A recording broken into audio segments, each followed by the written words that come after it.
vender cualquier cosa, hacen que no avances por Caquetá, ni por Alfonso Ugarte.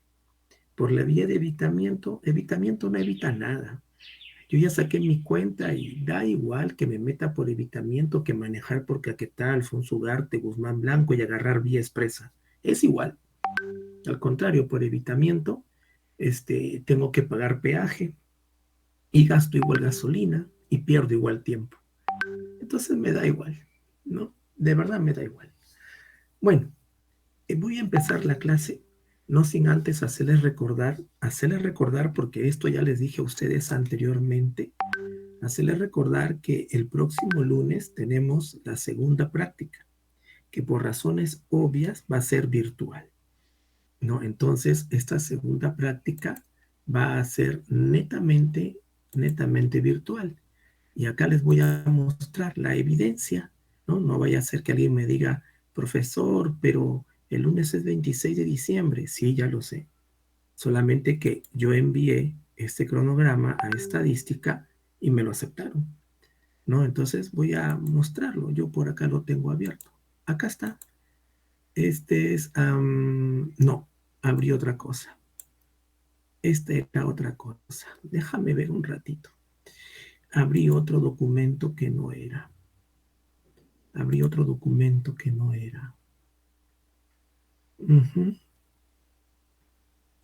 Creo que es este de acá. Déjame ver. Estoy buscando. Sí, había abierto otro documento que no era.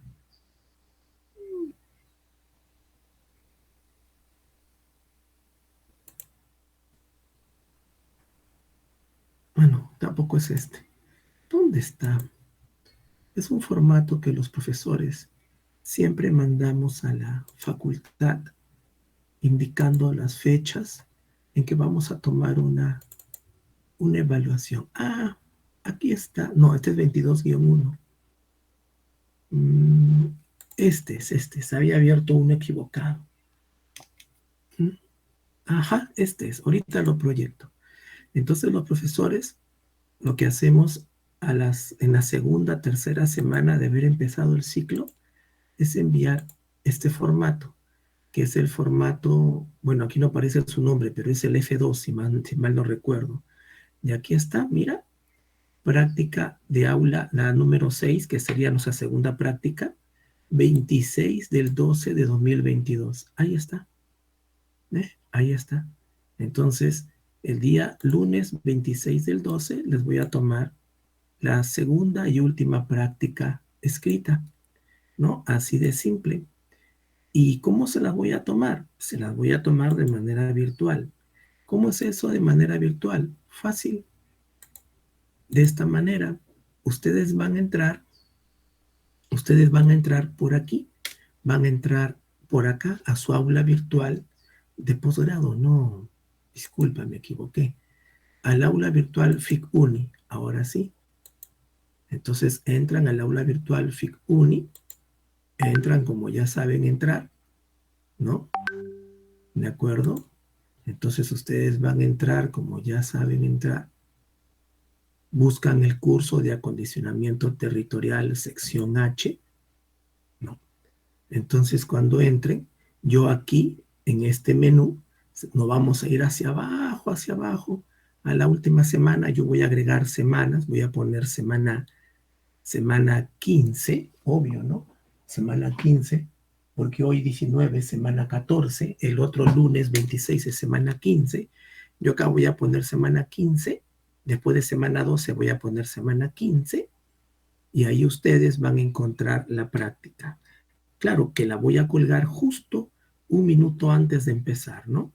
Obviamente les voy a dar 10 minutos más de tiempo para que puedan enviarla por este medio, ¿no? Así es simple. Las preguntas que les voy a hacer, obviamente van a ser más conceptuales, en el sentido de que quiero tu respuesta en base a la calidad del comentario que tú presentes de la misma. Si yo veo que tu respuesta es un copiar-pegar de las diapositivas, te pongo 0, ¿no? ¿Por qué? Porque obviamente, como es una práctica virtual, tú vas a tener todo a la mano, vas a tener todos los apuntes a la mano. Y si yo hago una pregunta y la respuesta que tú presentas es un copiar-pegar, pues yo te pongo 0.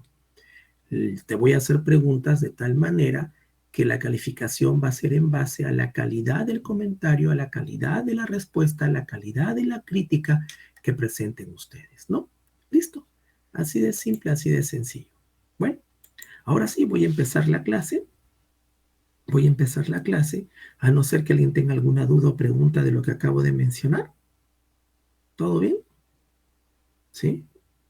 Ok, entonces el próximo lunes nos conectamos para poder rendir esa práctica, así sea feriado. Yo no sé si la uni declarará feriado ese día, yo no sé, la verdad yo no sé, pero cuando yo presenté este cronograma, me aceptaron el cronograma. Bueno, entonces así sea o no sea feriado, no tenemos tiempo para perder, ya que hay una nueva calendarización que hay que cumplir, ¿no? Hay una nueva calendarización, así creo que se dice, que hay que cumplir, ¿no? En cuanto a las nuevas fechas, ¿no? Supongo que ustedes también han recibido por parte de la universidad la actualización del calendario de actividades. Le voy a mostrar. Yo se los muestro ahorita. Yo como docente he recibido esto, mira. Ahorita les voy a mostrar. Mirando, mirando. Ahora sí lo proyecto. Estoy entrando a mi bandeja de correos y aquí está, actualización del calendario de actividades académicas. Y acá está bien clarito, ¿no? Entonces, el fin de las clases es el sábado 31 de diciembre. Entonces, el lunes 26 yo tengo que tomarles a ustedes. Ustedes van a dar exámenes finales del lunes 2 de enero al sábado 7 de enero, eso es lo que aparece acá. Van a dar sustitutorios del lunes 16 de enero al sábado 21 de enero.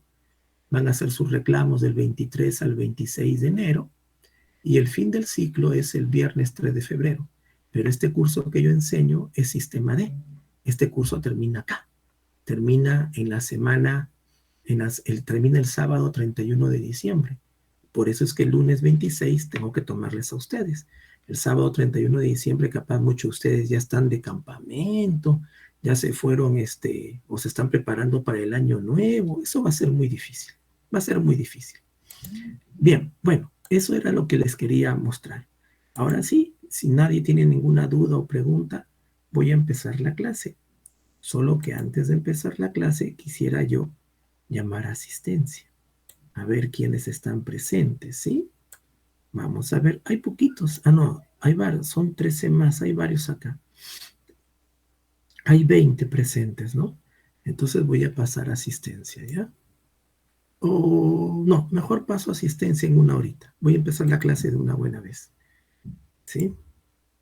No voy a hacer que llame asistencia ahorita y de ahí se desconectan. No, en cualquier momento paso asistencia mejor.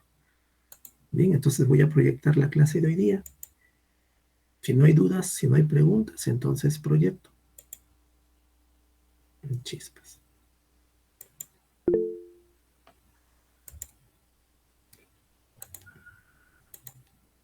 Bien, aquí nos hemos quedado. Nos habíamos quedado acá. Esto fue lo último que vimos. Lo que vimos la semana pasada, entre muchas cosas, fue este detalle de aquí.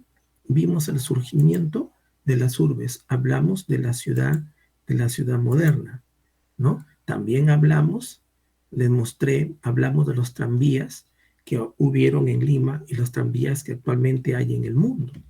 Les hice ver cuán importante es que en una ciudad muy poblada como Lima exista un adecuado sistema de transporte de tranvía, que es muy bueno, es muy adecuado, ¿no? Y bueno, también les hablé de los ferrocarriles, de los slums, les hablé de la cuestión social que se hizo más grave en la ciudad moderna.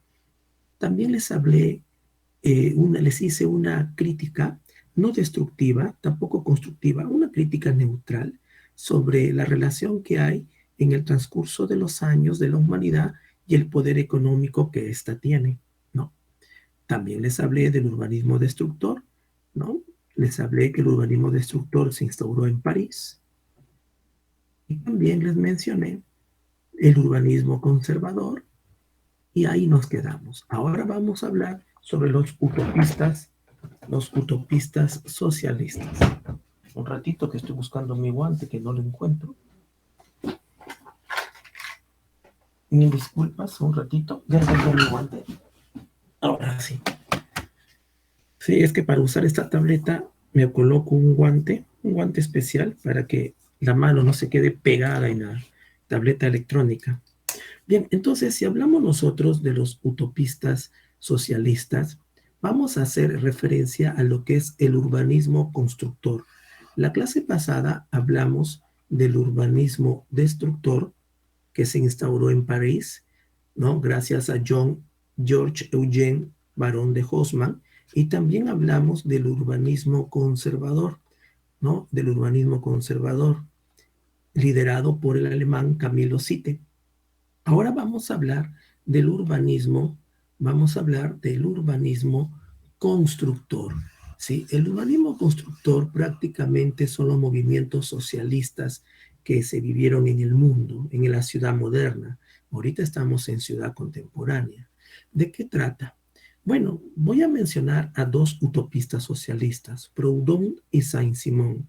Proudhon y Saint-Simon fueron personajes que vivieron en la ciudad moderna, personajes letrados, gente culta, y ellos manifestaron que los nuevos inventos que el hombre había producido, esos inventos que hicieron que algunas personas se hicieran más ricas que otras, esos inventos que se utilizaron pues para las fábricas, aquellos inventos que prácticamente promovieron la revolución industrial. Entonces, Proudhon y Saint-Simon manifestaron que esos nuevos inventos, claro que eran buenos. Es muy bueno que el ser humano invente cosas, claro que sí. Es bueno los avances en el campo de la ciencia, de la medicina. Qué bueno que es haber inventado una máquina que te saca placas rayos X como para ver cómo están tus pulmones, como para ver cómo están tus órganos internos. Qué lindo esas máquinas que analizan la sangre, ¿no? Pero también algunos dirán, profesor Montero, usted hace referencia a los inventos médicos y los inventos bélicos, estas armas poderosas, estas armas de destrucción masiva. Bueno, los inventos prácticamente hay de todo tipo, tanto en la industria bélica como en la industria médica, como en la industria farmacéutica, como en la industria educativa. El invento, por ejemplo, que estamos usando ahorita, el Internet, las clases virtuales, ¿acaso no te parece algo bueno? ¿No? Entonces, los inventos, claro que son buenos, pero siempre tiene que haber un pero. ¿Cuál es el pero? El pero es que se les daba un mal uso. ¿Cuál es el mal uso que se les da? El mal uso que se les da, pues prácticamente es el uso bélico y el uso de enriquecerse a costas del trabajo del otro. Entonces, estos dos hombres de estudio, Proudhon y Saint-Simon, ellos también decían que la cuestión social, y tú ya sabes a qué nos referimos cuando hablamos de cuestión social, se debía a que el hombre había usado los nuevos inventos para enriquecerse con afán de codicia y con afán de lucro, ¿no? Entonces, ¿qué ocurre? Ocurre de que las primeras fábricas que empezaron a funcionar en la ciudad moderna, ¿a quiénes contrataban? Contrataban a aquellos que trabajaban más y cobraban menos, ¿no? No les pagaban pues CTS, no les pagaban ningún tipo de seguro médico, no les pagaban ninguna compensación por tiempo de servicio. Entonces, eso hizo que en muchas partes de Europa la gente muera de hambre o muera por una simple peste. En esa época en Europa, tú te podías morir hasta por una fiebre mal tratada o mal curada. Te podías morir hasta por las llagas que te salía en la boca por estar mucho tiempo en el mar. Hasta de eso te morías. O te morías simplemente porque te hincaste con un clavo oxidado, te morías de tétano. Hoy en día ya no es así. Entonces, ¿cuáles son las consecuencias de la cuestión social? Existen muchas consecuencias, pero yo solamente voy a nombrar 5 de ellas. La primera, las ciudades empezaron a vivir en condiciones insalubres. Lima no fue la excepción. Los desagües de Lima en aquella época no estaban tapados, eran una zanja abierta por donde jugaban niños, pasaban carrozas, pasaban gente que iba al mercado, etcétera, etcétera. Segundo, áreas tuburizadas. En muchas ciudades, hasta la fecha, hasta hoy en día, tenemos bastantes áreas tuburizadas. En Río de Janeiro, por ejemplo, cuando tú vas al cerro donde está el Cristo Redentor, al Cerro Pau de Azúcar, donde está Cristo Redentor, pasas por favelas y basta con que le des una mirada a la entrada de la favela. ¡Ah, su madre! Es como estar mirando la entrada de uno de los cerros que tiene Lima, ¿no? Las áreas son muy tuburizadas. Otra más, la presencia de plagas, las pestes. Hace poquito nada más hemos pasado y aún estamos pasando por el COVID-19. Pobreza extrema, claro que sí. No todos los países son ricos e incluso no todos los territorios de Estados Unidos son ricos. Hay zonas en Estados Unidos donde hay pobres, claro que sí. Hay estados, hay lugares en ciertas ciudades de los Estados Unidos donde vive gente pobre, hay pobreza extrema. Quinta consecuencia, alto índice de mortandad, etcétera, etcétera, etcétera. Entonces, ¿qué hizo Saint-Simon? Saint-Simon lo que hizo fue organizar campañas sanitarias. Pero, ¿qué ocurre? Que en estas campañas sanitarias de Saint-Simon, él llegaba a un lugar y como Saint-Simon era un hombre de buena posición económica, él llegaba a un lugar y ¿qué ocurría? Lo mismo que ocurre ahorita. Imagínate que tú llegas en una camioneta 4x4 ahorita a un lugar de Manchay o a algún lugar de Caraballo, ahorita. Llega con una camioneta 4x4. Te estacionas en ese sitio. Al toque se te van a acercar la gente, señoras, algunos señores, niños. Van a ir corriendo. ¿Por qué? Porque piensan que le has traído algo para regalar. Siempre ocurre eso. Entonces Saint Simón llegaba con su carroza, escoltado por su guardia personal, a un lugar pobre de Europa, y la gente se le acercaba pensando que les iban a regalar alguna fruta, alguna carne, algún alimento. Pero Saint Simón lo que hacía era pregonar las buenas costumbres. Es decir, Saint Simón decía, es importante que se laven las manos antes de comer. Es importante que laven las frutas y verduras antes de comérselas. Es importante la higiene y la gente le pifiaba. La gente le decía, oye, ¿vas a regalar algo o a qué has venido? Y la gente en algunos lugares era tan malcriada como acá en el Perú, que le tiraban piedritas, le tiraban trapos sucios, ¿no? Les pifiaban y se iban. Entonces Saint Simón, él organizó campañas inadecuadas sanitarias. Incluso la gente pobre llegaba a decirle, claro, para ti es fácil decir, lávense las manos, lávense las caras, laven la fruta antes de comerla. Como a ti no te cuesta traer el agua, como tú no cargas el agua, a ti tus sirvientes te traen el agua. Y en eso la gente tenía razón. Entonces, si tú deseas hacer alguna campaña sanitaria, no se trata de que tú te subas a un podio, te hagas el interesante y digas cosas que tú no haces, ¿no? Si tú, por ejemplo, dices, hay que lavar las frutas, un ratito, ¿dónde estás diciendo eso? Claro que es importante lavar las frutas antes de comerlas, claro que sí, pero ¿dónde lo estás diciendo? Lo estás diciendo en un lugar donde la gente no tiene agua potable a presión, donde la gente no tiene el agua en sus casas, en un lugar donde la gente tiene que caminar 1 o 2 kilómetros hacia un río o un gran canal para traer el agua en baldes. Acá cerquita, nada más saliendo de Lima en Cañete, yo te puedo llevar a varios sitios donde la gente todos los días carga agua. Hasta los ancianos, las viejitas cargan agua. 2 baldes amarrados en los extremos de un palo que lo colocan entre sus hombros. Entonces, en ese lugar tú no vas a ir haciéndote el importante, haciéndote el interesante y decir, hay que lavar las frutas. No aguanta. Si tú no sabes lo que es cargar agua, entonces no lo hagas.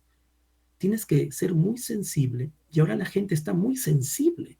Tú ahorita en el Perú de hoy en día no le puedes decir nada a la gente que vive en lugares pobres. No quiero decir lugares humildes, porque eso de la humildad yo no lo acepto. Yo no lo acepto, prefiero decir lugares pobres porque la pobreza es un estado pasajero. Es pobre el que quiere ser pobre, ¿no? Y un pobre con puro esfuerzo, con puro estudio y o trabajo, obviamente que sale adelante. Así que el término humilde yo no lo quiero utilizar. No me vengas a mí a decir, profesor Montero, en el Perú hay muchos lugares humildes. No, no, hijo, no, no, no me hables de humildad, ¿no? ¿Por qué? Porque yo te puedo hablar de mucha gente adinerada que también es humilde, ¿no? Y es humilde y tan humilde que ellos ayudan sin decir nada, sin pregonarlo, ¿no? E incluso viven una vida tranquila, no se meten en problemas, ¿no? Entonces, eso de la humildad es algo subjetivo. Dime, sé sincero conmigo. Profesor Montero, este lugar es pobre, pero hay otro lugar que es más pobre.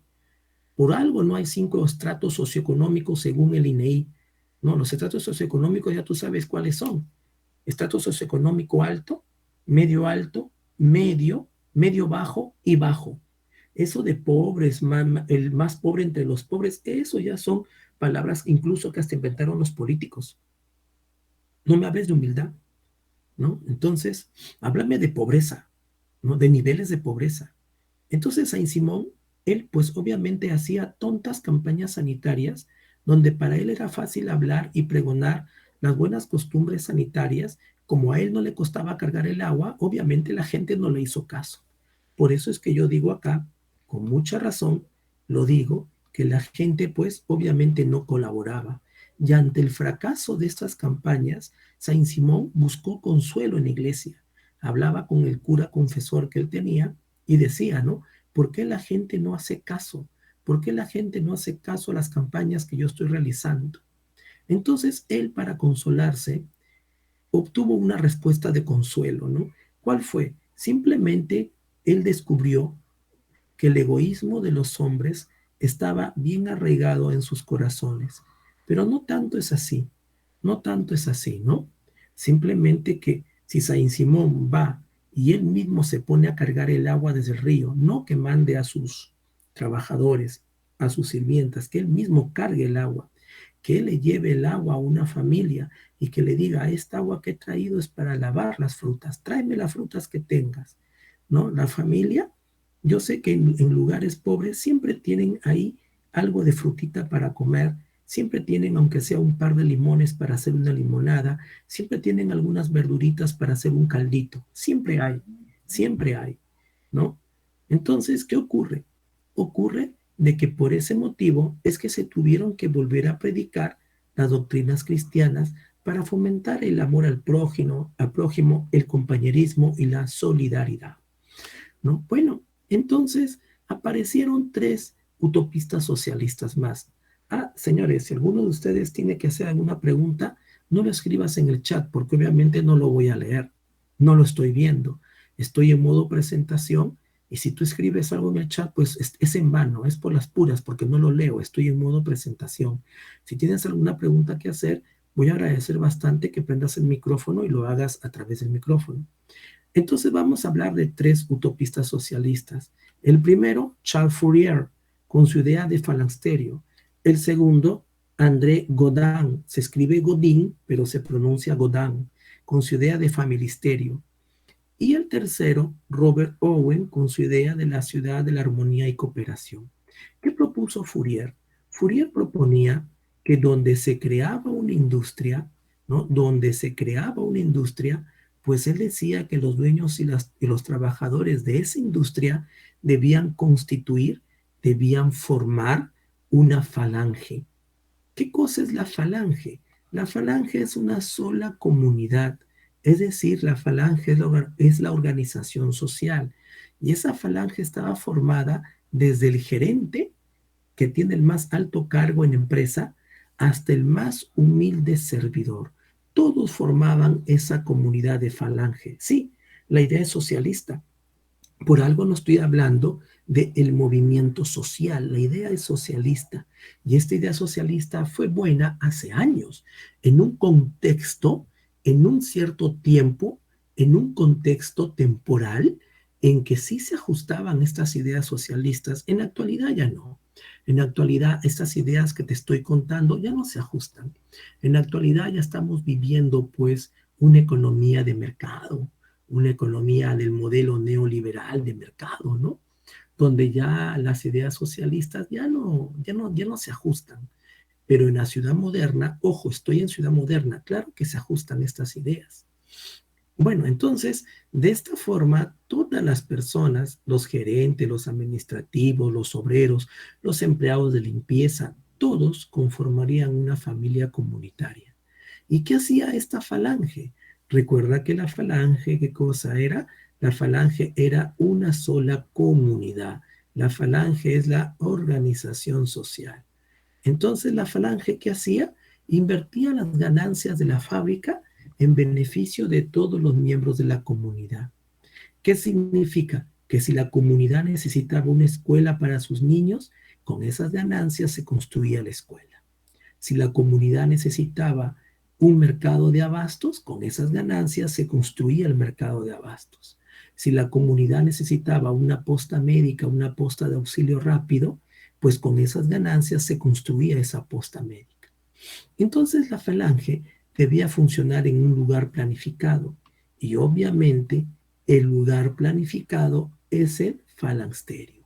El falansterio es indudable y obviamente ese lugar planificado.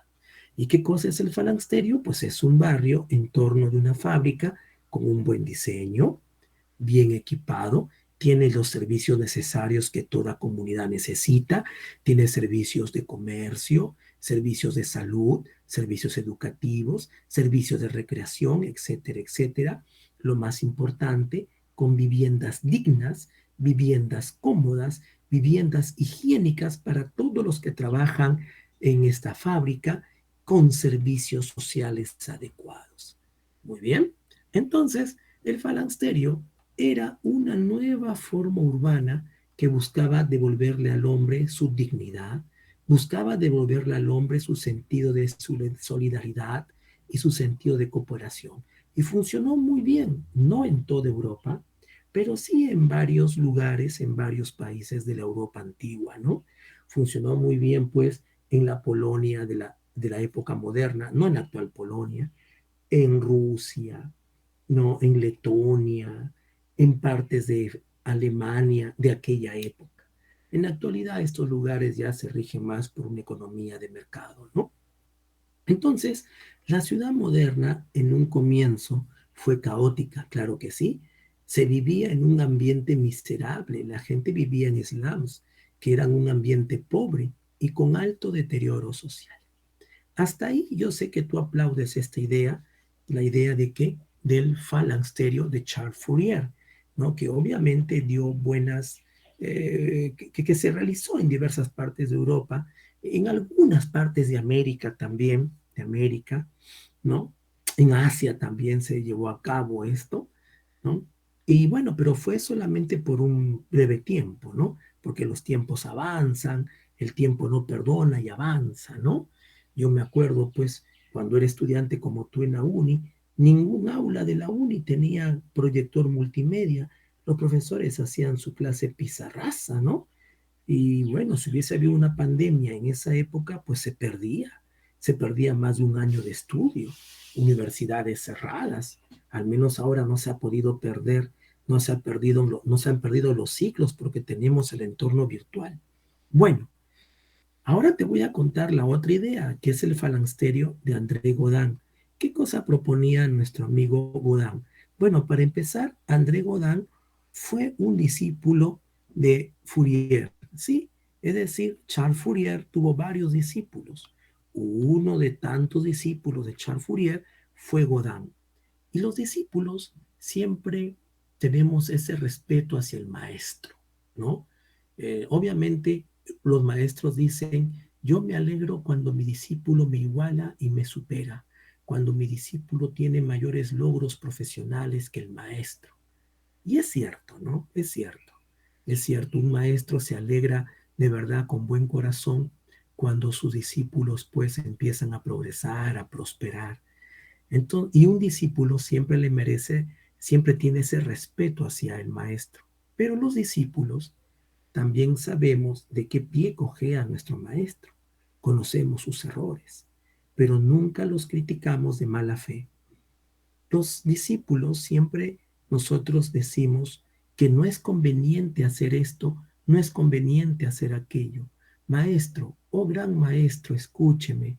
Yo estoy seguro que no es conveniente hacer esto como usted lo viene sugiriendo.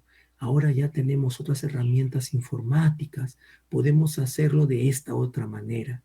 Y el maestro se alegra, el maestro escucha y te dice, tienes razón, ¿me ayudas a hacerlo? Solamente así nosotros avanzamos en este mundo, hacemos cátedra, ¿no? Avanzamos por el bien del país. Entonces, Godin manifestaba que el falansterio de Fourier funcionaba bien Sí, solo si la fábrica trabajaba bien. ¿Qué significa eso? Mira acá, voy a hacer un esquema.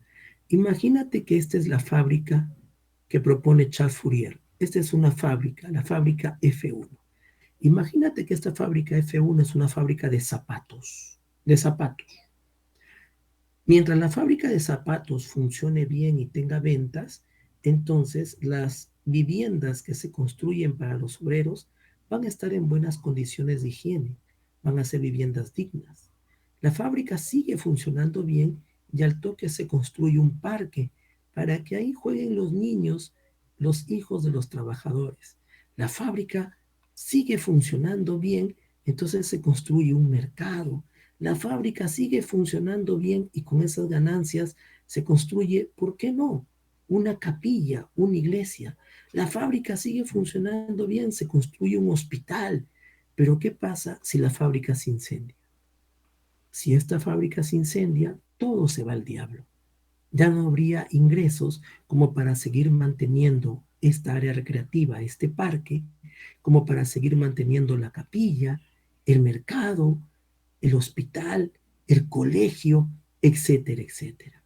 Entonces, por eso es que Godin decía que la idea de Charles Fourier era buena, siempre que la fábrica funcionara bien. Entonces Godin le dijo a su maestro Fourier, maestro, oh gran maestro, no es conveniente organizar la ciudad del mañana en base a la producción. Esta gente no puede confiarse únicamente de la producción de calzados, de zapatos. Por eso es que Godin propuso organizar a la ciudad del mañana en base a la familia. Godin decía, una fábrica se puede incendiar y se puede perder todo, pero una familia nunca va a desaparecer, ¿no? Por eso es que Godin propuso que la ciudad del mañana deba organizarse en base a la familia. Por eso es que propuso el familisterio, que no es lo mismo que el falansterio que proponía Charles Fourier, ¿no?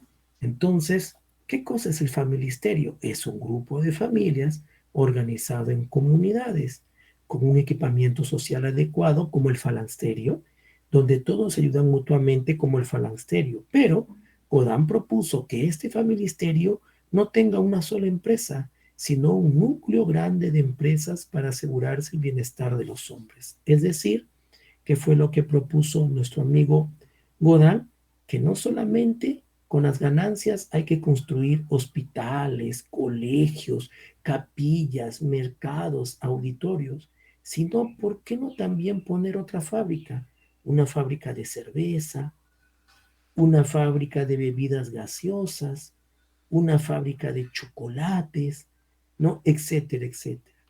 De esa manera, si una fábrica le iba mal, si una fábrica se incendiaba, los obreros que estaban acá en esta fábrica eran reubicados en las otras fábricas para así seguir trabajando.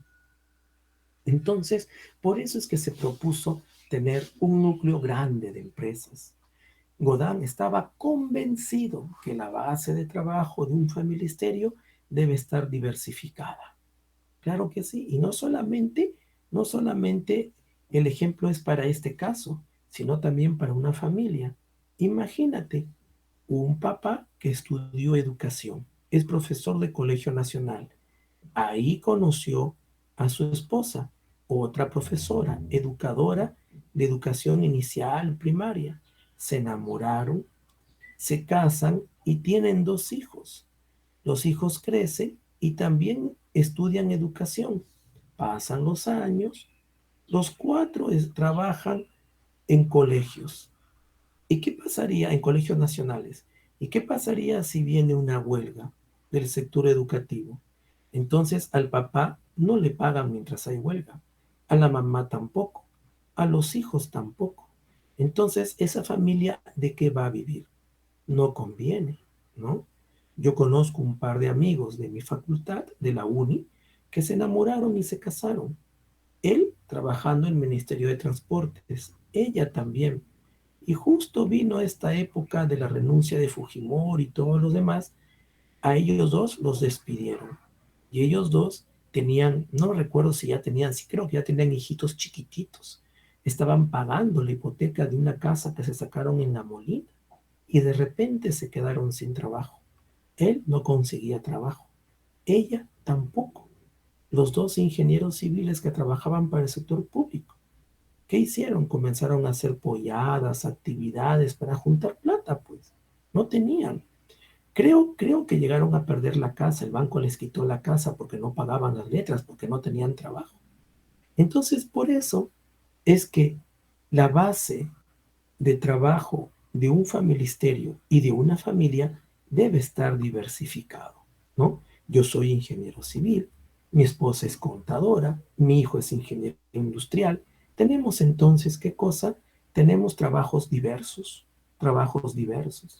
¿no? Si tú, por ejemplo, te casas con una chica de la Facultad de Civiles, no te vaya a pasar esto. Tú ingeniero civil, tu chica ingeniero civil, trabajan para el Estado, viene un golpe de Estado de los militares, a ti y a tu esposa al toque la despiden porque los militares meten a su gente y después de cuántos meses vas a conseguir trabajo y de qué vas a vivir. Y encima, si tienes niños pequeños, uy, peor todavía. Es un problema. Entonces, Godin procede al revés que Fourier. Fourier, ¿qué decía? Esto es importante, mírale conmigo. Fourier decía que donde hay una industria, hay una comunidad. Godin le decía maestro o gran maestro, no es así. Godin decía, donde hay una comunidad, habrá no una industria, sino habrán varias industrias. Entonces, en conclusión, que podemos decir que un país no puede tener una sola fuente de riquezas, porque eso es peligroso. Por eso es que el Perú nunca va a estar en crisis. El Perú obviamente tiene qué cosa? Tiene gente no letrada que lo gobierna, ¿no? El Perú no ha tenido suerte en los últimos años con los gobernantes que ha tenido. Pero el Perú nunca lo vas a ver en la miseria, al Perú nunca lo vas a ver en crisis. ¿Por qué? Porque el Perú es un país que tiene varias fuentes de riqueza, ¿no? Entonces, un país no puede tener una sola fuente de riqueza. El Perú tiene, pues, ¿qué cosa? Tiene pesca, más minería, más ganadería, más agricultura, más turismo, más etcétera, etcétera, etcétera. Eso es lo bueno. El Perú se capitaliza todos los días. Claro que cuando toman las carreteras perdemos mucho dinero, las frutas se malogran, la gente muere, ¿no? Pero eso ya son problemas ocasionados pues por gente ignorante, gente sin base, con una cierta base educativa, ¿no? Está bien que uno proteste, claro que sí, las protestas es un derecho que nosotros tenemos, pero protestas pacíficas. Pero desde el momento en que se queman edificios de entidades públicas, desde el momento que se toman aeropuertos, ahora está de moda tomar aeropuertos. ¿Quién fue el imbécil que dijo hay que tomar el aeropuerto de Arequipa, de Ayacucho, el aeropuerto de tal sitio? ¿Quién habrá sido ese imbécil? Pues yo simplemente digo, ha sido una persona totalmente ignorante. Solamente un ignorante puede convertir una protesta que supuestamente es pacífica en una protesta no pacífica, ¿no? Entonces eso no se acepta. Pero el Perú, sin embargo, nunca va a estar misio, nunca va a estar sin dinero. Eso es lo bueno del Perú. Bien, el tercer utopista que vamos a estudiar, han habido varios, ¿ah? Fue Robert Owen. La utopía de Owen incluso llegó a Norteamérica, a los Estados Unidos. Acá te presento un dibujo del año 1825 de una comunidad que se formó según las bases de Robert Owen. Es decir, Robert Owen, ¿qué fue lo que propuso? Robert Owen propuso Robert Owen propuso la ciudad de la armonía y cooperación. Entonces, Owen proponía que en la diversificación de empresas que dio Godin, o sea, a Owen le pareció muy bien la idea de André Godin, ¿eh? Le pareció acertadísima. Godin, ¿qué cosa proponía? Proponía un núcleo grande de empresas, diversas empresas, ¿no? Entonces, Owen dijo que en ese núcleo grande de diversas empresas debía incluirse obligadamente una empresa agrícola. Y obviamente la producción agrícola no está en la ciudad. La producción agrícola está fuera de la ciudad. ¿En dónde? En los campos. Imagínate que este es un lugar fuera de la ciudad.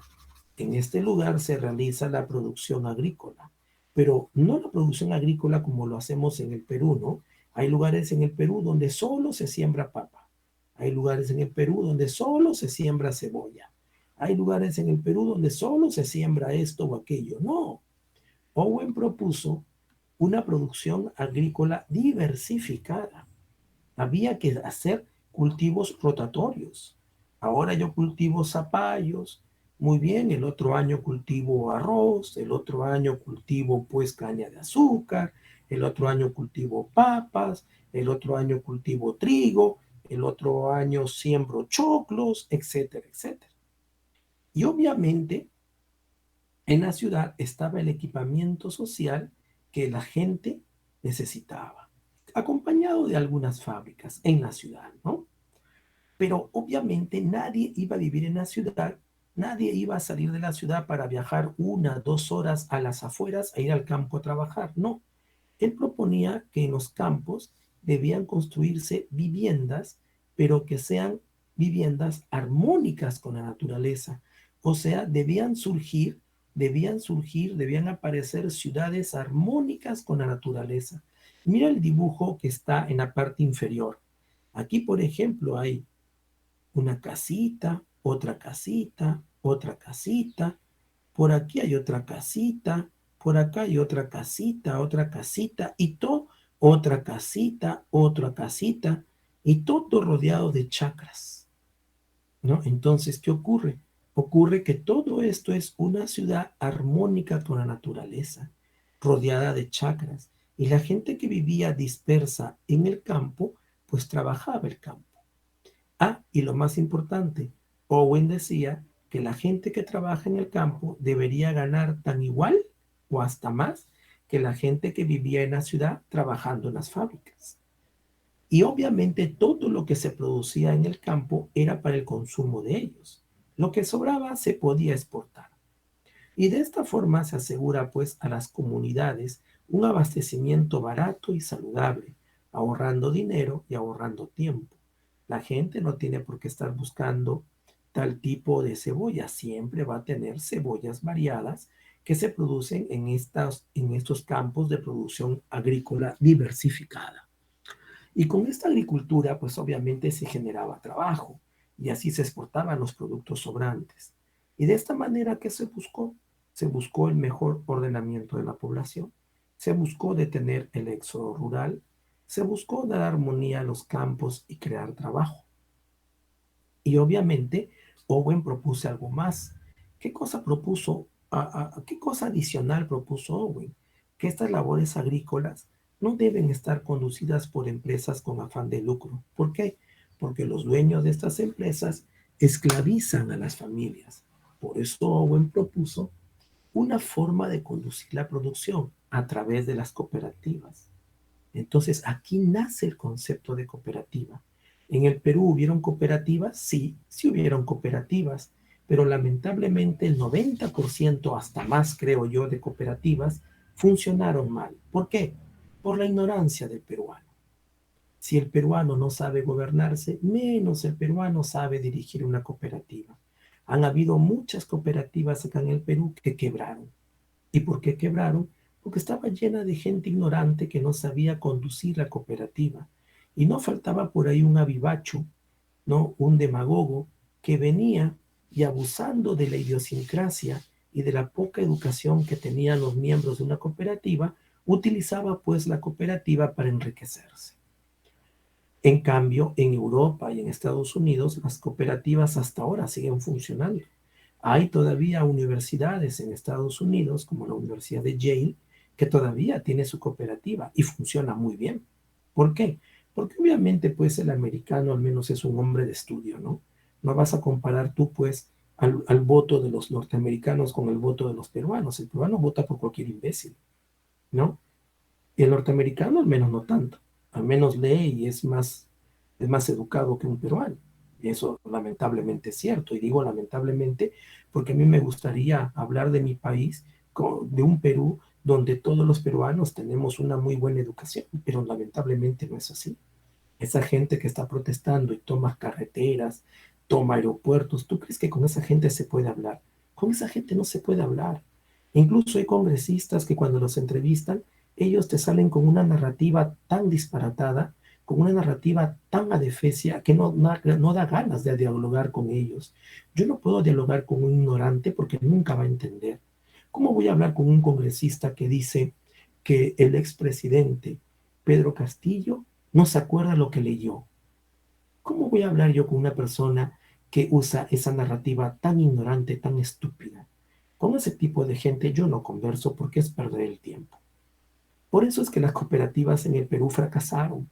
¿Por qué? Porque en el Perú hay mucha ignorancia todavía y en esta época peor todavía. No todos tenían una buena educación.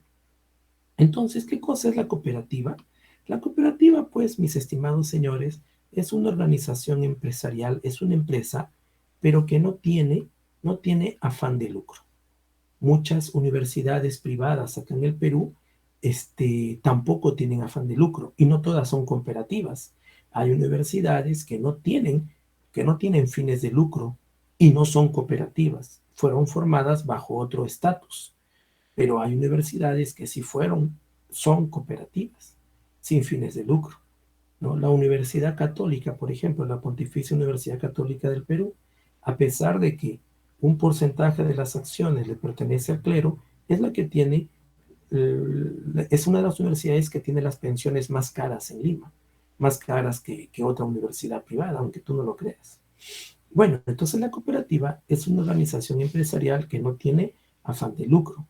La cooperativa conduce una cierta producción y para Owen esa producción debía ser agrícola, pero sin necesidad de enriquecerse a costa del trabajo de otros, sino que la cooperativa trabaja por el bienestar de la comunidad. Entonces, las cooperativas como empresas, claro que fueron una muy buena opción dada por los utopistas socialistas. Y una de las primeras cooperativas que apareció en el mundo fue la cooperativa de Rochdale. Un ratito, señores, voy a abrir mi cortina porque no me entra nada de aire. Estoy con la ventana abierta, pero con la cortina cerrada para que no entre el sol y no me esté fastidiando. Un ratito, ya abrí un poquito la cortina para que me entre aire porque ya me estoy acalorando acá. ¿De acuerdo? Bien. Entonces, la primera cooperativa que se creó fue la cooperativa de Rochdale. ¿Qué pasó? Pasó que esta cooperativa tenía un sindicato de trabajadores. Este sindicato de trabajadores, ellos querían liberarse de la triste condición de trabajo social que tenían. Tenían salarios miserables, tenían jornadas de trabajo excesivas de 16 a 18 horas diarias y también querían liberarse del sistema mercantil. ¿Ustedes saben a qué me refiero cuando digo sistema mercantil? ¿Sabes o no sabes? A ver, te respondo la pregunta de la siguiente manera. A ver, te voy a responder la pregunta de la siguiente manera. Un ratito.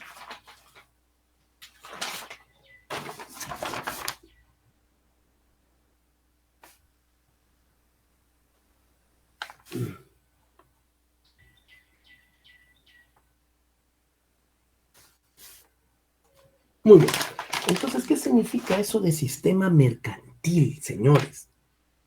Te respondo la pregunta. A ver, en la actualidad, en todo el mundo, incluido acá en el Perú, existen personas que ganan un sueldito adecuado, un salario mínimo.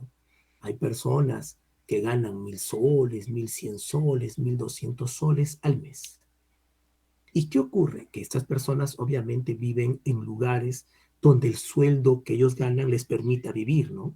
Una persona que gana 1.200, 1.500 soles no te va a vivir pues en un barrio lujoso, no te va a vivir en pleno corazón de San Isidro, a no ser que viva pues en la casa de algún pariente que vive ahí, ¿no? Es otra cosa diferente, pero obviamente con ese sueldito no le va a alcanzar como para vivir en un distrito consolidado de Lima, ¿no? Entonces, estas personas que ganan un sueldito, ellos de una u otra manera también se dan sus lujitos, sus caprichitos, ¿no? Se compran poquito a poquito sus cositas. Ellos ahorran para comprarse un relojito, digamos, de la marca Citizen de 250 soles, o ahorran pues para, qué sé yo, para irse a comer a un restaurante bonito, pedir un par de platos de comida de 65, 70 soles cada uno y una gaseosa de 8 soles. Ellos dicen, ya, solamente esto en este mes y ya no más, porque yo gano 1,200 soles y no puedo estar gastando tanto, ¿no? Entonces, ¿qué ocurre? Que esta gente tienen tarjetas de crédito y con estas tarjetas de crédito, ellos, por ejemplo, se van a estas tiendas, a estas grandes tiendas como Sara Falabella, Ripley o qué sé yo, o Ashley, ¿no? Y se sacan algo y lo pagan en 12 cuotas. ¿Cada cuota cuánto es? De 120 soles. Sí puedo. Yo gano 1,200. 120 soles es el 10% de lo que gano. Sí puedo, sí puedo. Entonces ya están atrapados por el sistema mercantil. Eso es el sistema mercantil. Es decir, sistema mercantil es aquel, valga la redundancia, aquel sistema que te da créditos, que te vende un producto dándote facilidades de pago, que te fracciona un producto en meses, pero eso sí, te cobra altos intereses. Entonces, este sistema mercantil que existía en la ciudad moderna en ese entonces, este sistema mercantil les proporcionaba, les daba a los obreros de Rochdale los alimentos básicos, les daba artículos de pésima calidad y alimentos básicos. Cuando digo alimentos básicos, ¿a qué me refiero? A cortes de carne simples, a leche de cierta calidad, ¿no? A ciertos productos vegetales, frutas sencillas que no son de alta calidad. Les daba artículos de pésima calidad, les daba esos pantalones que con agacharte se te rompía por atrás, esos zapatos que si caminabas 2 kilómetros se les salía la suela, etcétera, etcétera. Y todo eso se los daba el crédito. De esta manera, el sistema mercantil, el sistema mercantil tenía un mercado atrapado, como actualmente pues existe acá en Lima y en varias partes del mundo. Saga Falabella, Ripley o Ashley tienen mercados atrapados. Te llaman para consolidar tus deudas, para reprogramarte las deudas, ¿no? Te dicen, señor, usted tiene un saldo deudor de 500 soles, podemos reprogramárselo para que lo pague en 12 meses y te clavan unos intereses altísimos. O sea, el sistema mercantil lo que siempre ha querido es tener un mercado atrapado, ¿no? Y los trabajadores de Rochdale se veían obligados a seguir trabajando en las fábricas para poder pagar sus deudas. Y esas deudas las pagaban con altos intereses. ¿Y esto qué motivó? Esto motivó que surjan, que aparezcan varios movimientos políticos en el mundo. En el Perú, uno de los movimientos políticos que apareció en contra del sistema mercantil fue el APRA, pero me refiero al APRA de Víctor Raúl Haya de la Torre, no al APRA que luego fue transformado por Alan García Pérez. Entonces, los obreros de Rochdale, al ver la ridícula, ¿qué digo ridícula? Yo diría, con el perdón de la palabra, estúpida, más que ridícula, estúpida. Los obreros de Rochdale, al ver la estúpida explotación a los que eran sometidos, es decir, obligados a trabajar para poder pagar al sistema mercantil las deudas que tenían a altos intereses, ellos dijeron no más. Ellos decidieron, como sea, terminar de pagar. En cambio, en el Perú la gente simplemente no quiere pagar. Acá en el Perú la gente pobre, esa gente que reclama, que bloquea carreteras, que toma aeropuertos, que incendia locales públicos, ellos quieren que en el país se hagan lo que a ellos les da la gana y no es así. A ver, imagínate que todos los profesionales y toda la gente culta de este Perú nos vayamos, vámonos fuera del Perú y que en el Perú se queden estos ignorantes. ¿Tú crees que se van a poder gobernar? Van a dar lástima. Esta gente ignorante necesita de nosotros. Ellos necesitan de nosotros. Ellos no pueden gobernarse. Mucha razón tenía el general don José de San Martín cuando se dio cuenta que el Perú no estaba listo para gobernarse. Por eso es que él propuso traer un príncipe de Europa y establecer una monarquía constitucional para gobernar al Perú. Uy, pero cuando el orangután de Simón Bolívar escuchó eso, ¡oh!, no le gustó para nada la idea, porque Simón Bolívar hizo y deshizo con el Perú todo lo que quiso. Bueno, entonces los soldados de Rochdale, al ver esta estúpida explotación a los que eran sometidos, decidieron pagar sus deudas, no sacar ningún producto más hasta pagar sus deudas y liberarse de esta tonta explotación, creando su propia fuente de abastecimientos, en la que se tenga alimentos y artículos de buena calidad. Y así nació la cooperativa. Pero obviamente el obrero inglés, por ser inglés, no era cualquier obrero, era un obrero con educación, con cultura. Ellos seleccionaron 7 fundamentos acertados para el adecuado funcionamiento de su cooperativa, la misma que tenía que asegurar el bienestar de todos. Y este es el modelo que se tomó en el mundo entero. En el mundo entero, actualmente, cuando se crea una cooperativa, siempre se toma como referencia estos fundamentos de la cooperativa de Rochdale. Mira aquí algunas fotografías. Con la cooperativa de Rochdale, estos obreros de Rochdale pudieron, por ejemplo, colocar una tienda donde vendían, pues obviamente, diversos tipos de carne. Otra tienda donde vendían diversos tipos de comida, enlatados, qué sé yo. Entonces, estos son los 7 fundamentos de Lord Rochdale. Libre adhesión. El segundo, neutralidad política, racial y religiosa. El tercero, control democrático. El cuarto, interés limitado al capital. El quinto, operación a precios de mercado y al contado. El sexto, el retorno. Y el séptimo, educación cooperativa. Muy bien, te dejo como tarea, como autoestudio, que tú leas esos 7 fundamentos que yo te los puedo preguntar la siguiente semana. Están bien explicados. Acá está el primero, el segundo bien explicaditos, el tercero, el cuarto, el quinto bien explicados, el sexto y el séptimo. Entonces te dejo como tarea que leas esos 7 fundamentos que te los puedo preguntar la otra semana.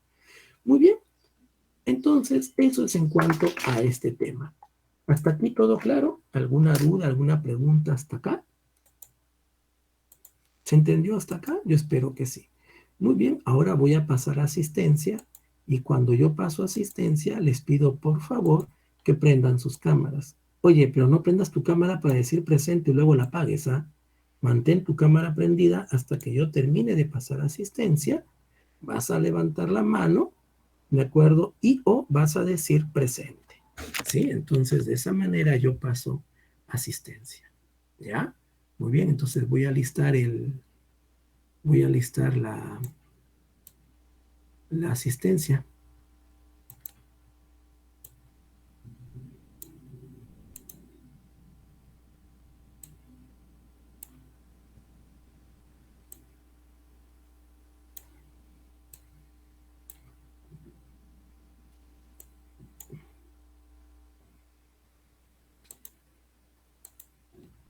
Anaya, Luis Anaya. No está Luis Anaya. Anco, Brian Anco. No está Brian Anco. Steve Armestar. Steve. No está Steve. Un ratito. Repito, estaba con el volumen en mute. Estaba muteado yo. No voy a hacer que hayan dicho presente, no los he escuchado, pero prendan su cámara, ¿sabes? Repito, Anaya, no está Anaya. Anco, creo que no está Anco. Armestar, no está Armestar. Barbarán, no te veo. Cárdenas Ríos. Jonathan Cárdenas. Presente, ingeniero. ¿Y dónde estás? Estás manejando. Ok, mírame.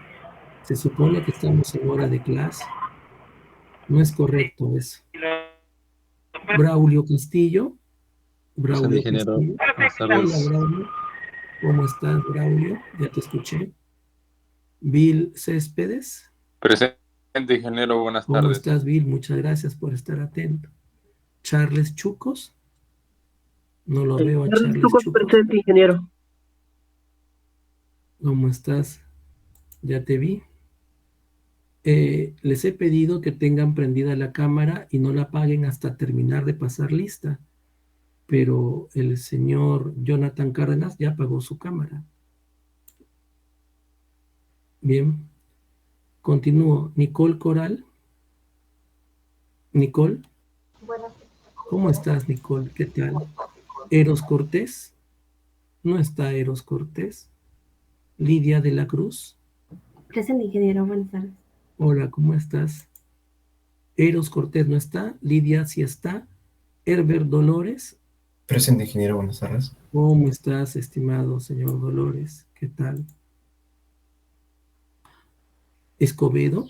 Kennedy Escobedo. No está. Ah, me salté. Carlos Durán.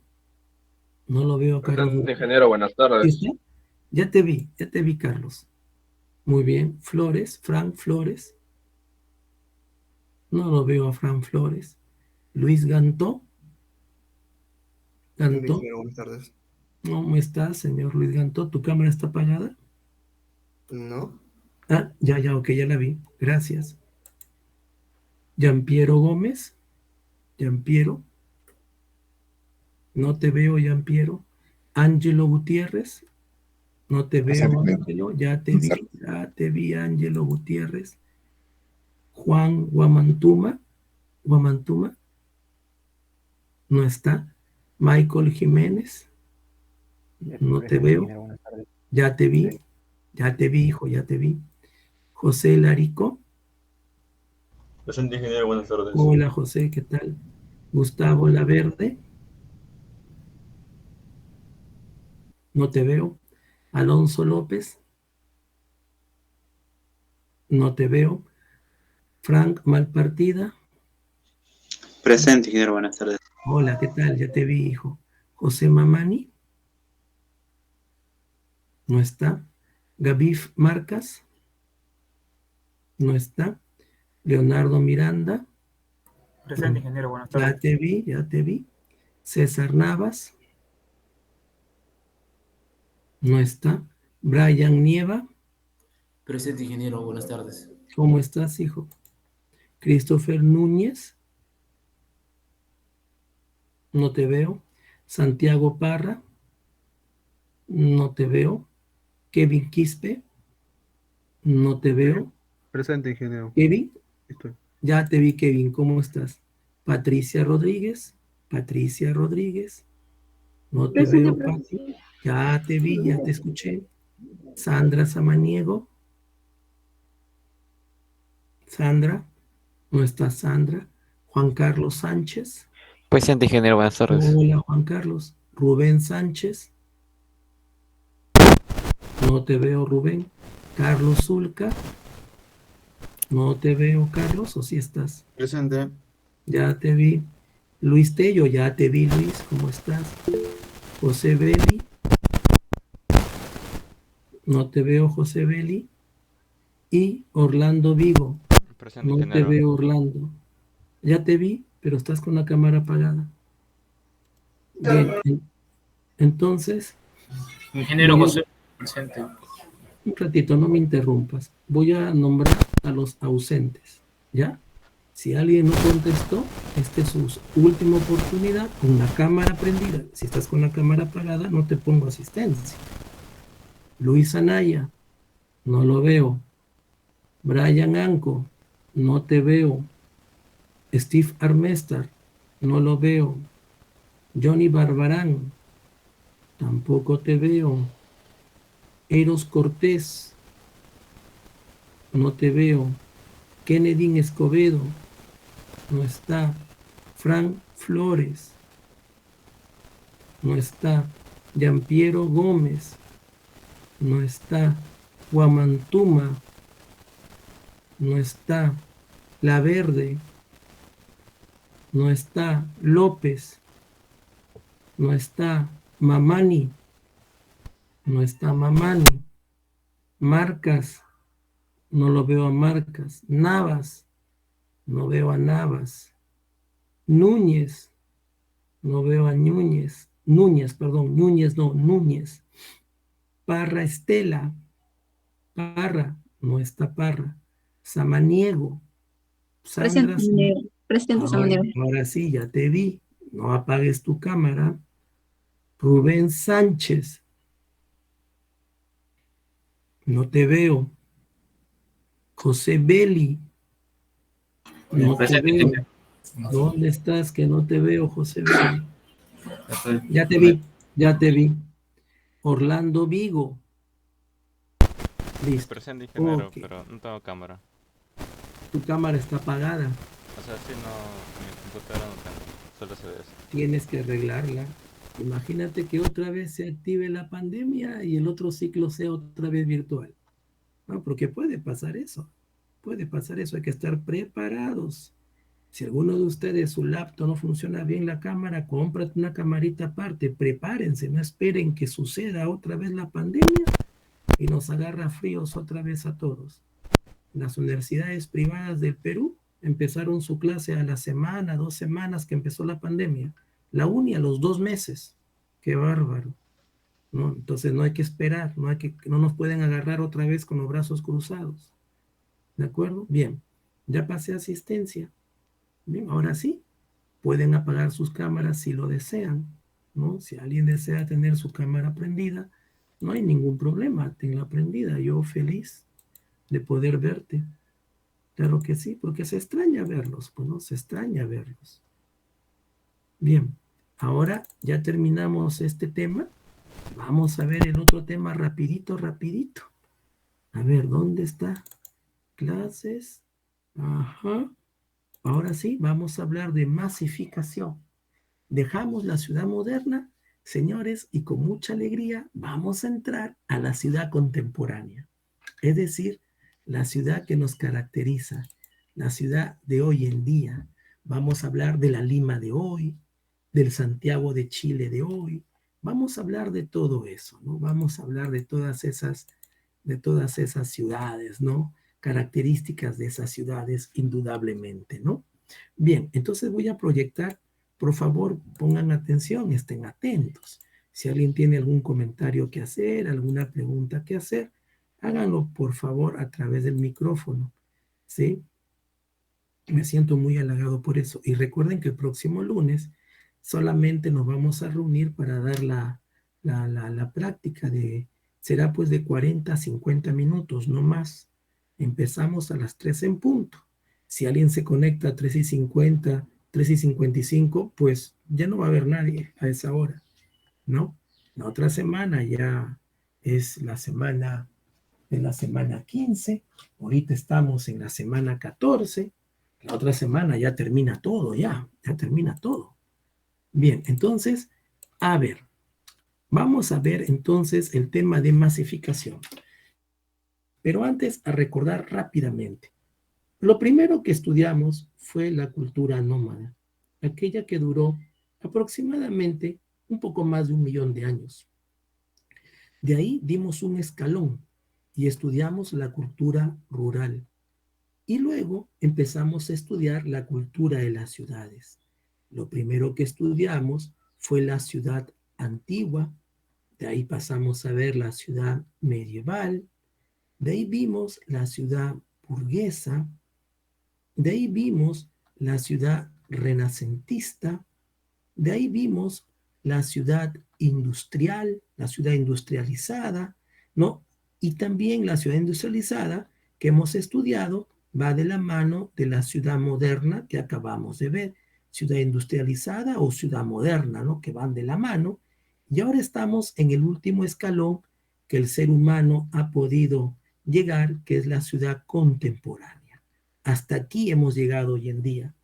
Y todo esto de acá es lo que conocemos nosotros con el nombre de la cultura de las ciudades, ¿no? Entonces, estamos estudiando las 3 grandes culturas, la nómada, la rural y la cultura de las ciudades. Bienvenidos a la ciudad contemporánea. Entonces, ¿qué ocurre con la ciudad contemporánea? Ocurre un fenómeno llamado masificación. ¿Qué cosa es masificación? Es un empiñamiento. Es decir, muchas personas viviendo en un lugar. Es una masa tan grande de personas ¿qué hace que sea un poco difícil que todos se comuniquen con todos? Cuando hay masificación, es imposible ser una persona social con todos los individuos. Por ejemplo, ¿ustedes saben cuántos estudiantes hay en la Facultad de Ingeniería Civil de la UNI? A ver, ¿sabes cuántos hay? Si yo te digo que hay 300 estudiantes, ¿tú me crees? Claro que no. No hay 300 estudiantes. Si te digo que hay 2.000 estudiantes, tampoco. Aproximadamente, en la actualidad, creo que son 1.400 estudiantes. Tú dirás, ingeniero, somos bastantes. Ay, en mi época, cuando yo tenía tu edad, yo estudiaba en la UNI, la Facultad de Civiles tenía 1.700 estudiantes.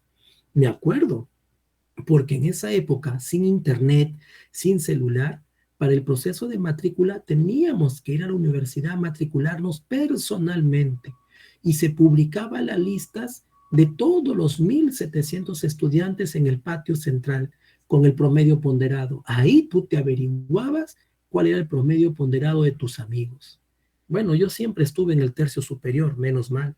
Nunca estuve en el tercio medio ni en el tercio inferior, menos mal, ¿no? Para no pasar roche, no pasar vergüenza, ¿no? Entonces, en mi época era imposible ser una persona social con todos los alumnos de la FIC.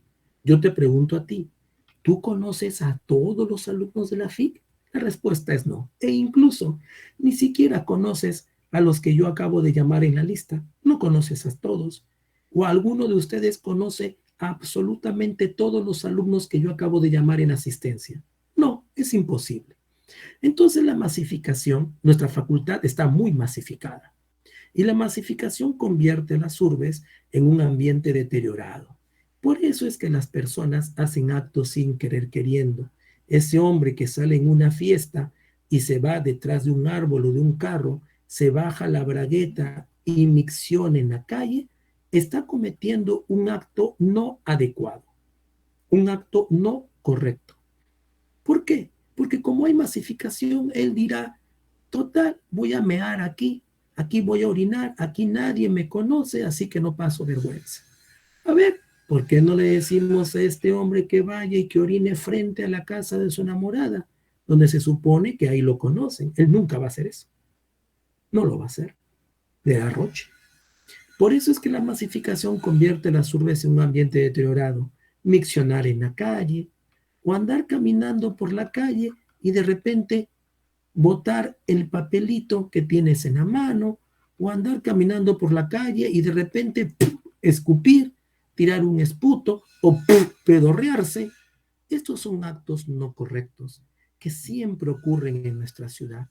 Por eso es que la masificación convierte a las urbes en un ambiente deteriorado. ¿Y qué dicen los sociólogos urbanos? Cuando yo asesoro una tesis, yo siempre a mis tesistas les mando a leer libros de sociología urbana y yo no los asesoro hasta que ellos no me comenten lo que han leído. No, si ellos no leen el libro, los libros de sociología urbana que yo les mando a leer, si no lo leen, si no me comentan, yo no los asesoro la tesis. No puedo asesorarlos. ¿Por qué? Porque para hacer una tesis en este ámbito, emprendimiento urbano y regional, tú debes tener ciertos conceptos y conocimientos también en sociología urbana. Los sociólogos manifiestan que el hombre es un ser social por varios motivos. Yo te menciono algunos. Primero, porque el hombre tiene vocación a creer en algo divino. Claro que sí. Siempre el hombre cree en algo divino. El antiguo Inca creía en el dios Sol, en el dios Inti, ¿no? Los egipcios creían hasta en el dios lagarto, ¿no? En Qatar creen que el gato es una divinidad. Se molestaron cuando el equipo técnico de Brasil agarró al gato de mala forma y lo soltó, no lo tiró, lo soltó al piso. No les gustó ese acto. Entonces los hombres tienen vocación a creer en algo divino y otras vocaciones. El hombre siempre busca la verdad y la belleza. Y ya en clases pasadas te hablé que el hombre en la búsqueda de la verdad es que descubre las ciencias y en la búsqueda de la belleza es que desarrolla las artes, ¿no? Muy bien, ¿y qué más? El hombre nace con una vocación. Ustedes, por ejemplo, han nacido y se van formando mientras eran niños con esta vocación de amar las ciencias, de las matemáticas, de la física, y por tanto tienen hambre de conocer lo demás.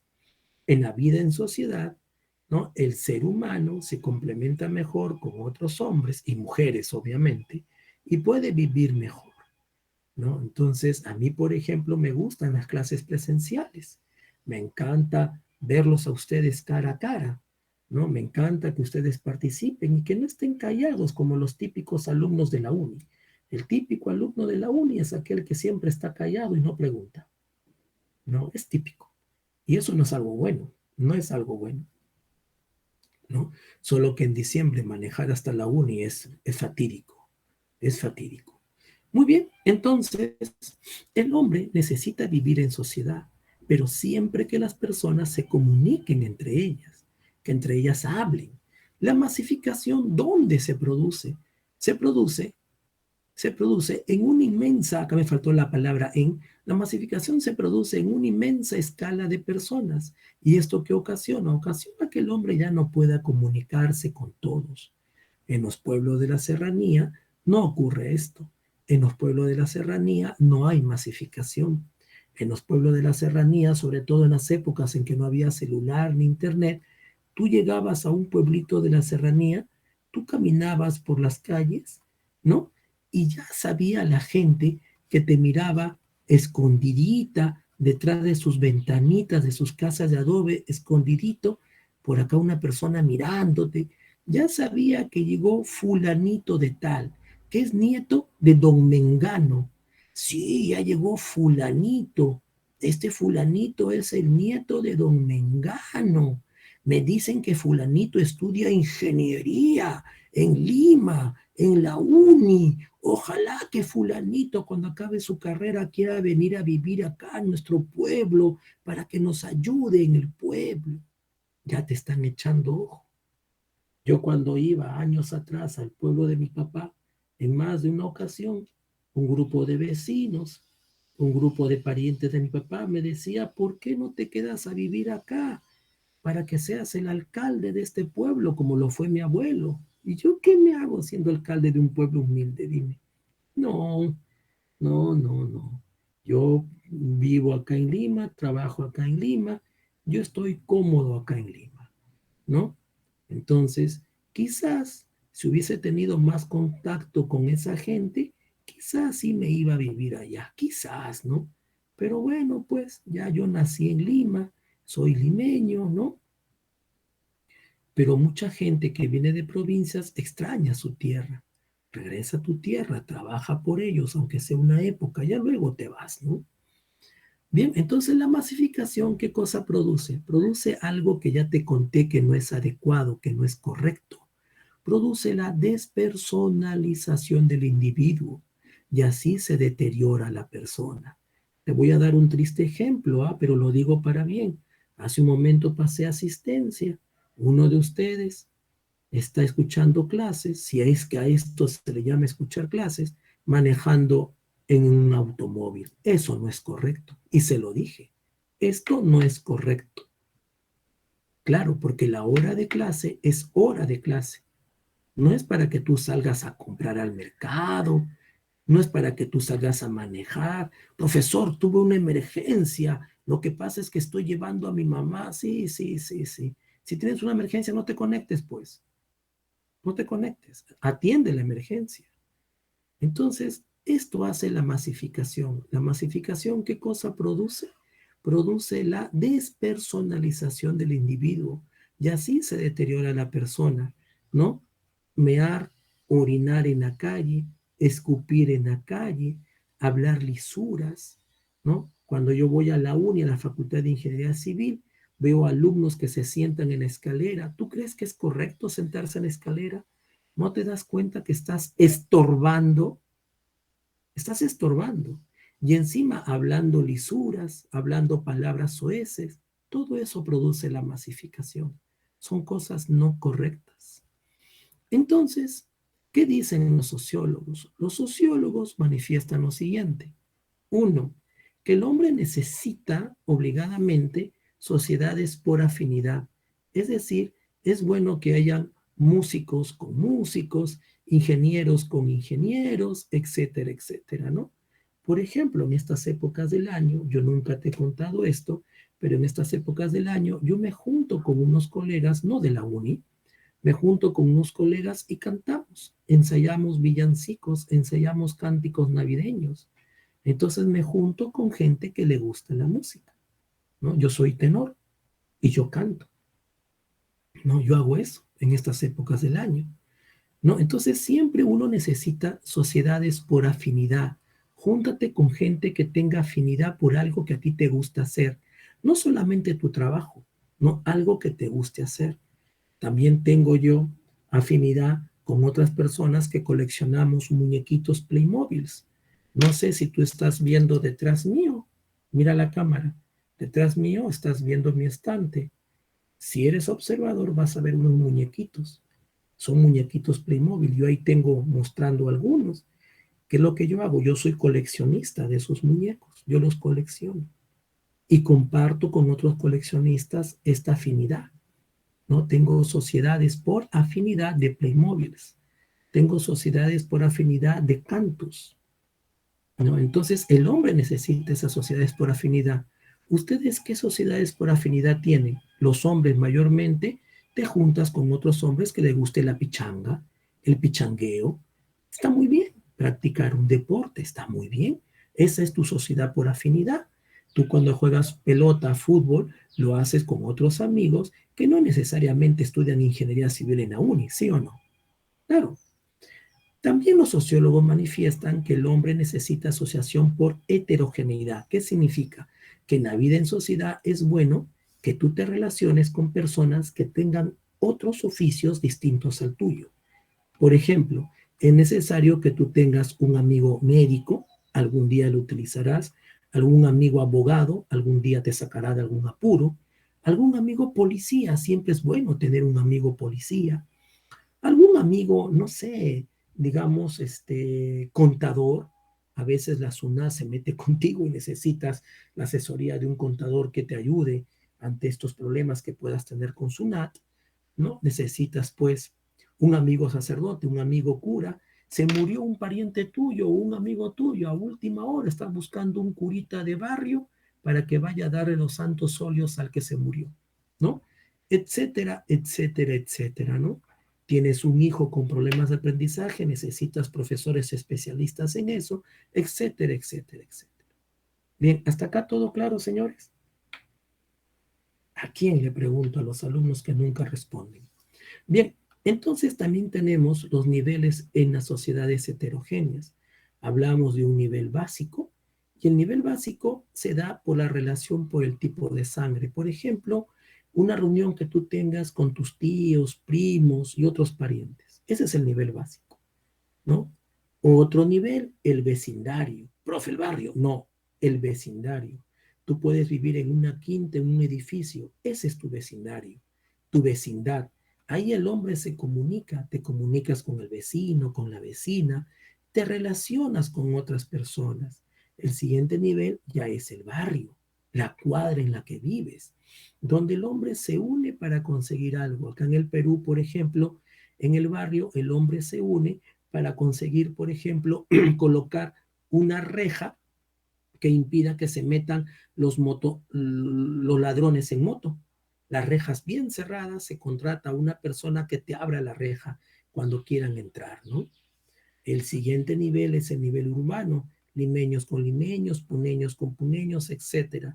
Este nivel tú no lo gastas mucho, pero si algún día, Dios no quiera, terminas en la cárcel, ahí lo vas a sentir. Los limeños tienen que estar separados de los chalacos, no pueden estar juntos, se matan. Igual, los puneños separados de los cusqueños y separados de los arequipeños. Si los pones en el mismo pabellón, se matan. El siguiente nivel es el nivel nacional. ¿Cuándo sientes tú el nivel nacional? Por ejemplo, cuando juega Perú. Cuando juega Perú, ya tú te juntas con tus amigos para ver el partido en que va a jugar Perú, en que va a jugar Gianluca Lapadula, Cueva, El Oreja, Flores, etc. Y no importa si tu amigo es de la Alianza, del Cristal, de la U, del Boys, no interesa. Y ahí sí cantas el himno nacional, ¿no, maldito? A ver, canta el himno nacional ahorita. Ni en tu colegio cantabas el himno nacional, pero cuando juega Perú y estás en Larcomar o estás en el estadio donde juega Perú, ahí sí cantas y rompes la garganta, cantas el himno nacional, y en tu colegio balbuceabas el himno nacional. ¡Qué barbaridad! Otro nivel es el latinoamericano, que tú aún no lo disfrutas. Pero imagínate que estés en un país de Arabia donde nadie habla español, ni siquiera hablan inglés. Tú te sientes ahí solo, en un país árabe. Digamos, estás en Qatar, nadie habla ahí español, pero de repente entras a una tienda y te encuentras con un colombiano, ¿no? Lo ves, él te ve a ti, te saca por la cara, por el cacharro te saca que eres peruano, tú por el cacharro le sacas que es venezolano, colombiano, y y ustedes se hacen los mejores amigos. Aún no hemos llegado a este nivel. Lee acá, ¿qué dice? El nivel terrícola. Aún no hemos llegado a eso.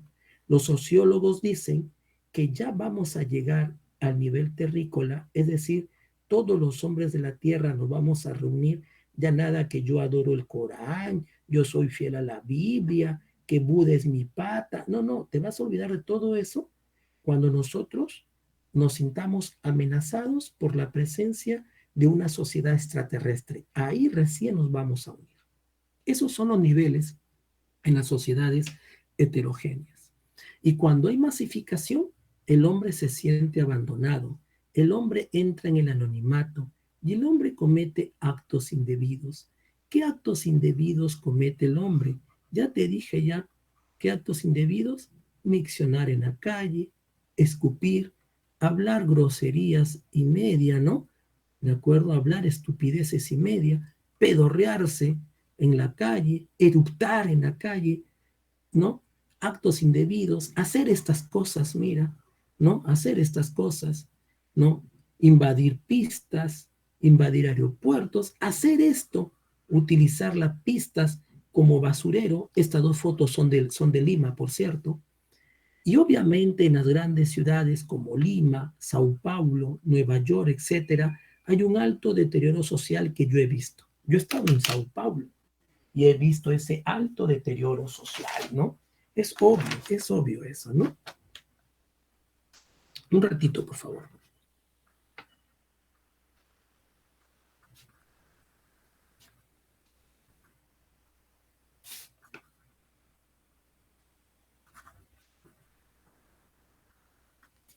Bien, entonces vamos a continuar. Y un aporte para solucionar, solamente un aporte, porque hay varios aportes, pero un aporte para solucionar esto de los actos indebidos, ¿no? Es el concepto de unidad vecinal. Muy bien, ¿qué es la unidad vecinal? Voy a hacer un alto acá. Voy a hacer un alto aquí. ¿Por qué? Voy a proyectar algo. ¿Qué es lo que voy a proyectar? Un ratito, por favor. Estoy dejando de presentar porque quiero presentarte esto. Yo a ustedes ya les he colocado en el aula virtual todas las clases, ¿sí? Ahorita les voy a proyectar mi pantalla. Un ratito, por favor. Sí, estén atentos a lo que les voy a decir, ¿sí?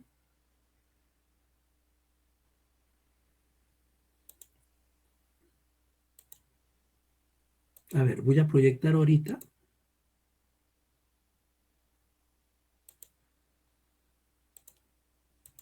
Ya, denme unos segundos, por favor. Ahora sí.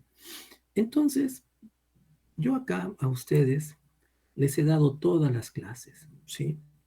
Y el próximo lunes les voy a evaluar desde la clase 5, desde este tema que dice clase 5, hasta lo que estamos viendo. Con esta clase 14 ya se acaba el curso. Aquí terminamos el curso, ¿sí? Y les he dado una separata. Acá dice clase 14 separata. La estoy abriendo para que la puedas ver. Listo. Acá dice estructuración escalonada de la ciudad. Esta separata es de lectura obligatoria. Es solamente 2 páginas de lectura obligatoria. Necesito que leas esta separata para que puedas entender lo que estoy hablando acá sobre masificación. ¿De acuerdo? Si no, no No vas a poder entender nada de lo que estoy hablándote, ¿ah? La clase 12 y la clase 13 las dejo de lectura para ustedes, ¿de acuerdo? Entonces la 12 y 13 es de lectura para ustedes. Autoestudio. ¿De acuerdo? La 12 y 13 es autoestudio. Repito, les estoy hablando a ustedes de esto. ¿De qué les estoy hablando? Un ratito. Hemos hecho la clase 11. Mira acá. Hoy he terminado la clase 11, la 12 y la 13. Se la estoy dejando a ustedes como autoestudio. Y la clase 14 les estoy explicando en este momento. Entonces les voy a tomar la clase 5, la 6, la 7, la 9, la 10, la 11 y la 14. La 12 y 13 no se las estoy dejando como autoestudio, que quizás se las tome, quizás se las pueda tomar. ¿De acuerdo? Muy bien. No te preocupes que estoy apuntando todo lo que digo, si no me voy a equivocar. Bien, entonces, continuamos. Voy a continuar. ¿Dónde estoy? Acá. Listo. Aquí. Bien, entonces, estoy proyectando el PowerPoint. En caso que no veas la proyección de PowerPoint, me avisan por el micrófono, ¿ya? Entonces, un aporte para solucionar este problema es el de la unidad vecinal. Unidad vecinal, vecindario mayor y distritos. ¿Qué es la unidad vecinal? Lo que te voy a explicar es un resumen de la separata de 2 páginas que te he mandado a leer. La unidad vecinal es la respuesta al deterioro social producido por la masificación. La unidad vecinal es una relación social que se produce dentro de una sociedad para que sus miembros tengan y recuperen los vínculos sociales que deben existir. Tú conoces las unidades vecinales. Acá en Lima tenemos la unidad vecinal Matute, la unidad vecinal Palomino, etc. Una unidad vecinal, ¿qué es lo que tiene? Tiene viviendas, tiene callecitas, tiene pistas que entran pero que no atraviesan la unidad vecinal. Entran y dan la vuelta. O sea, si tú vienes por acá, mira mi puntero láser, si vienes por acá con un auto y entras al estacionamiento de la unidad vecinal, solo entras hasta acá, das la vuelta y sales, ¿no? Es decir, los autos no atraviesan la unidad vecinal. La unidad vecinal tiene parques y jardines, tiene capilla, tiene servicios sociales, tiene loza deportiva y viviendas. Si yo junto de 3 a 5 unidades vecinales, voy a tener un vecindario mayor. Y si yo junto de 3 a 5 vecindarios mayores, tendré un distrito. Entonces, como mínimo, ¿cuántas familias deberían vivir en una unidad vecinal? Como mínimo 500 familias con economía alta. 500 familias de economía alta que puedan justificar la dotación de servicios en esta unidad vecinal. Como máximo 2.000 familias de economía media que justifiquen la dotación de estos servicios sociales. Ahora, ¿qué pasaría si se superan las 2.000 familias? Digamos 10.000 habitantes. Yo estoy pensando que una familia en el Perú está conformada por 5 personas, que es más o menos la estadística que manejamos. Si se superan a 2.000 familias, o sea, las 10.000 personas, en una unidad vecinal se puede producir masificación. Por eso es que si tú caminas por la unidad vecinal de Matute, te asaltan. Si caminas por la unidad vecinal Palomino, te asaltan. ¿Y por qué? Porque está masificado. Hay masificación.